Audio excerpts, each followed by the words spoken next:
Koliko god da smo zatrpani informacijama o aktuelnoj epidemiji, i dalje nemamo sve odgovore. Ne samo mi, ceo svet se suočava sa istim pitanjima. Kako se virus u stvari prenosi? Da li nas maska štiti? Da li 5G talasi šire virus? Zašto se ruke peru baš 20 sekundi? Šta znači eksponencijalni rast broja zaraženih? Da li da primim vakcinu? Dobra vijest je da se većina odgovora nalazi u tvojim knjigama iz biologije, hemije i, pazi sad, matematike i informatike.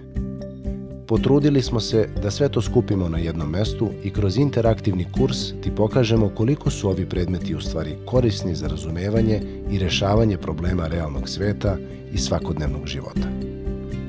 Da se razumemo, nećemo se baviti samo trenutnom situacijom sa koronom. Sve što ćeš pročitati, videti i čuti direktno može da se primjeni i na bilo koje druge epidemije koje su u prošlosti izazivali drugi virusi, bakterije ili nešto treće. Još važnije, u kursu ćeš naći i životne lekcije za budućnost u kojoj ćemo se možda ponovo naći u sličnoj situaciji. Fondacija Petlja, inicijativa Digitalna Srbija i UNICEF te pozivaju na interaktivni kurs Epidemija na platformi NetKabinet.